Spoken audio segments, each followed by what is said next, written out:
Hi friends, this is Nitin Balchandani from Insurance Angels. जैसा मैंने आप सबसे प्रॉमिस किया था, ये वीडियो आज हम लोग आपको टर्म इंश्योरेंस के बारे में बताने के लिए रिकॉर्ड कर रहे हैं। मैं कोशिश करूँगा कि आपको टर्म इंश्योरेंस के बारे में ज़्यादा से ज़्यादा बातें कम से कम समय में समझा सकूँ।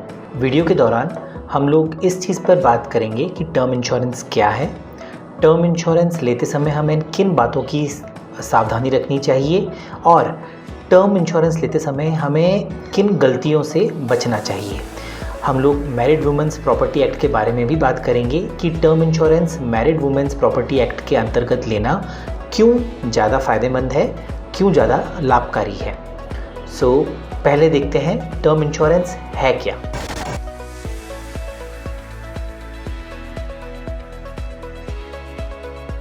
सबसे पहले समझते हैं टर्म इंश्योरेंस क्या है। टर्म इंश्योरेंस लाइफ इंश्योरेंस का सबसे प्योरेस्ट और सबसे सिंपलेस्ट फॉर्म है। कई सारे प्लान्स अवेलेबल हैं इंडिया में, ULIP plans, traditional plans, whole life plans, उनमें क्या डिफरेंसेस हैं वगैरह वो हम लोग अगले सेशंस में हम लोग देखेंगे। बट टर्म इंश्योरेंस के बारे में बताना चाहूँगा कि सबसे सिंपल फॉर्म है। इसमें आप कम से कम प्रीमियम में ज़्यादा से ज़्यादा कवर ले सकते हैं, जो कि आपकी फैमिली को, आपके नॉमिनी को इंश्योरेंस कंपनी द्वारा प्रोवाइड किया जाएगा।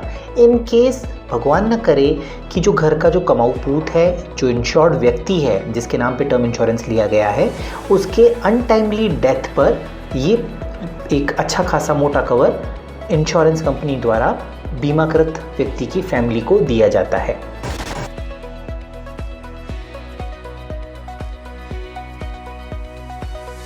Now let us understand how does a term life insurance works.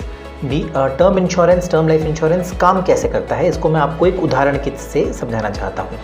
मान लीजिए एक छोटा गांव है जिसमें 20 मछुआरे रहते हैं। इस गांव में हर साल बाढ़ आती है और हर साल बाढ़ में अपन लोग मान लेते हैं कि करीब 3 नावें खराब होती हैं। 3 नावें पूरी तरह से तहस नहस हो जाती हैं, जिनको ठीक करवाने का खर्चा जो नाविक है उसको ही वहन करना होता है।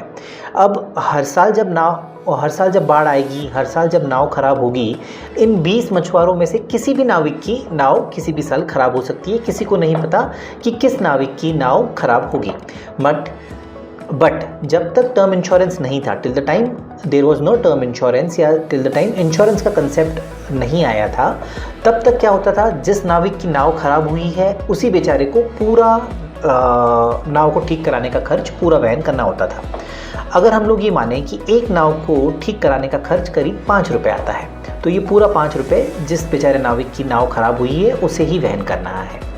अब देखते हैं कि इंश्योरेंस आने से ये समस्या किस तरह से हल हुई, क्योंकि हर साल ऐसा हो सकता है कि किसी 2 साल किसी एक ही नाविक की नाव खराब हो सकता है कि तीनों साल हर बार जब बाढ़ आती है तब किसी एक ही नाविक की नाव हर साल खराब हो रही हो, तो वो बेचारा तो सर्वाइव नहीं कर पाएगा। इस प्रॉब्लम का सॉल्यूशन इंश्योरेंस देता है। कैसे देता है? हर नाविक अपनी अपनी कमाई से, साल की कमाई में से 1 रुपया निकाल करके एक इंश्योरेंस ट्रस्ट में रखते हैं। एक इंश्योरेंस का बास्केट है, एक इंश्योरेंस का बकेट है, अपन लोग मानते हैं, उसमें रखते हैं। 20 नाव हैं तो 20 नाविक हैं तो 20 रुपये इकट्ठे हुए। अब नाव इस साल जब बाढ़ आएगी और इस साल भी 3 नाव खराब होंगी, सपोज़ 3 नाव खराब हुई, तो फिर हर नाविक को 5-5 रुपये के हिसाब से 3 नाविकों में 15 रुपये का नाव ठीक कराने का खर्चा आएगा, जो कि इंश्योरेंस के बकेट से निकाल करके नाविकों को दिया जा सकता है, जिससे वो अपनी नाव ठीक करवाएंगे और फिर से अपने काम धंधे में लग जाएंगे। 5 रुपये अभी भी हमारे पास में एक्सेस बच गए।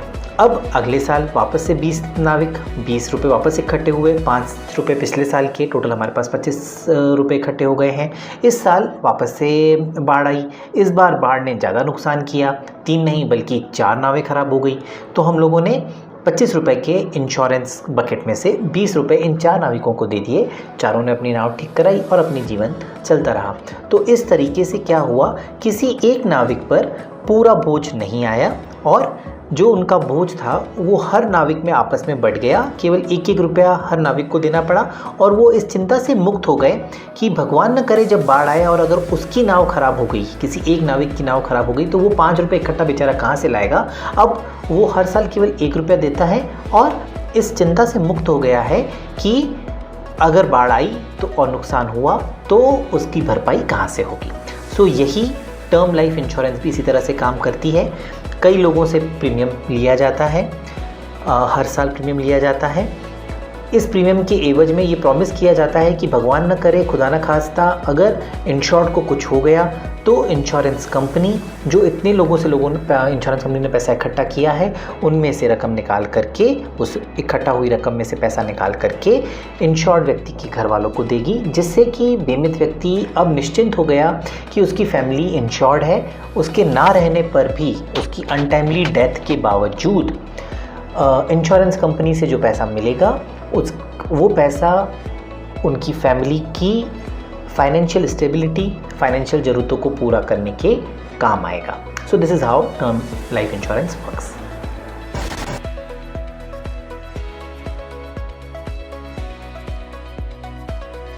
सो हम लोगों ने अभी तक ये जाना कि टर्म इंश्योरेंस है क्या और टर्म इंश्योरेंस काम कैसे करता है। अब अपन एक कदम आगे चलते हैं कि टर्म इंश्योरेंस लेते समय हमें किन किन बातों का ध्यान रखना है। सबसे पहले तो हमें ये डिसाइड करना होता है टर्म इंश्योरेंस लेते समय कि मुझे टर्म इंश्योरेंस कितना लेना है, कितना कवर की ज़रूरत है, कितना कवर मेरी फैमिली को काफ़ी होगा कि अगर मैं नहीं रहूं कल को तो मेरी फैमिली जो पैसा आएगा उस पैसे को कहीं अगर फिक्स डिपॉजिट में भी रख देगी तो उनको इतना इंटरेस्ट मिल जाए उस पैसे से, फिक्स डिपॉजिट के रखने के बाद में जो इंटरेस्ट मिलेगा बैंक से, वो इतना हो कि मेरे फैमिली के जो खर्चे हैं वो चल सके नियमित तरीके से।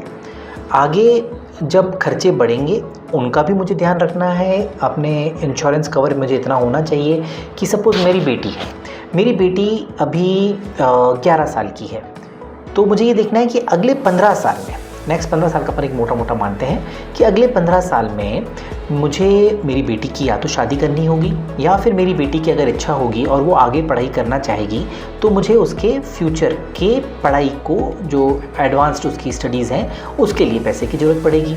अगर मुझे कुछ हो गया तो मेरी बेटी का और मेरी फैमिली का फ्यूचर किसी तरह से हैम्पर नहीं होना चाहिए। तो इंश्योरेंस कवर को डिसाइड करते समय मुझे एक तो ये देखना है कि मेरी फैमिली के आज के खर्चे कितने हैं। ओके, खर्चे धीरे धीरे बढ़ेंगे, उन चीज़ को भी मुझे फैक्टर इन करना है। प्लस मुझे ये ध्यान रखना है कि आने वाले 15 सालों में मेरी जो जिम्मेदारियां हैं उन पर मुझे कितना खर्च करना पड़ सकता है, तो मुझे उसको भी फैक्टर इन करना है। नाउ इसका एक तरीका ये है जो कई फाइनेंशियल एक्सपर्ट्स बताते हैं, बहुत सिंपल तरीका है कि आप जो आज की तारीख में आप अर्न कर रहे हैं, आपकी जो एनुअल इनकम आज की तारीख में है, उसका 15 से 20 गुना का कवर आपको लेना चाहिए। मान लीजिए आपकी आज की सालाना आय 3 लाख रुपए है। ओके, तो वो 3 लाख की आय का 15 गुना 20 गुना मतलब 60 लाख रुपए हुआ, 15 गुना 45 लाख हुआ। तो 45 से 60 लाख के बीच में अगर आप बीमा कवर लेते हैं तो ये एक अच्छा कवर माना जाएगा, एक अच्छा हैंडसम अमाउंट माना जाएगा।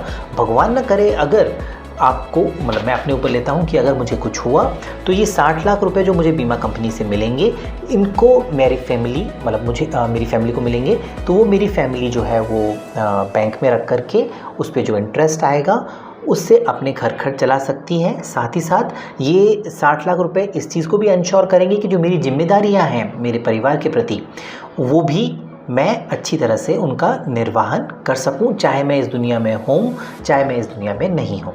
मेरे दुनिया में ना होते हुए भी मेरी जिम्मेदारियों का निर्वाहन सुनिश्चित करेगा ये टर्म लाइफ कवर।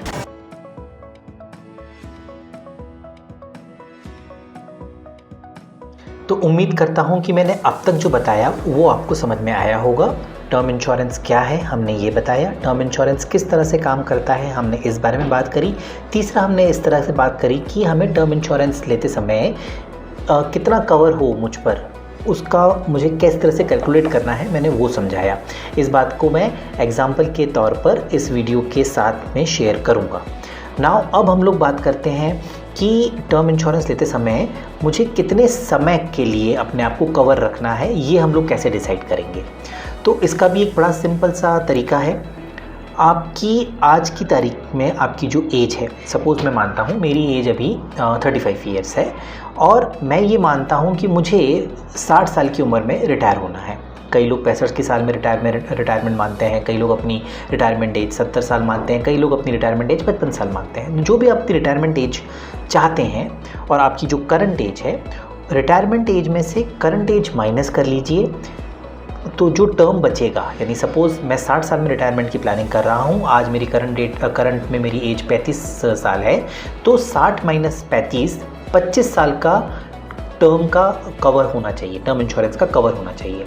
इस 25 साल में अगर भगवान न करे मुझे कुछ होता है, तो टर्म इंश्योरेंस जो मैंने ली है उससे ये मुझे सुनिश्चित करना है कि मेरी फैमिली की ज़रूरतें पूरी होनी चाहिए, मेरी फैमिली के प्रति जो मेरी जिम्मेदारियां हैं वो उनका निर्वहन होना चाहिए, इजीली निर्वहन होना चाहिए। तो मुझे इन चीज़ का ध्यान रखना है। तो ये कम से कम जो टर्म इंश्योरेंस का जो कवरेज पीरियड होगा, जो टर्म होगा, वो मुझे 25 साल रखना है, क्योंकि मैं चाहता हूँ कि 60 साल की उम्र में रिटायर हूँ और क्योंकि मेरी करंट एज 35 साल है।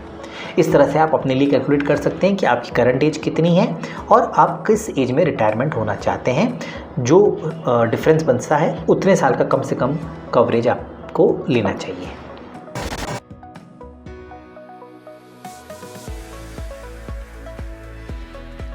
तो दोस्तों, वीडियो का पहला भाग यहीं ख़त्म करना चाहूँगा। वीडियो को बहुत लंबा नहीं बना सकता। वीडियो के दूसरे भाग के लिए 15 मई 2021 तक इंतज़ार कीजिए। वीडियो के दूसरे भाग में हम लोग टर्म इंश्योरेंस के बारे में कई और महत्वपूर्ण जानकारियाँ आपके साथ साझा करेंगे। धन्यवाद। चैनल को लाइक, सब्सक्राइब करना ना भूलें।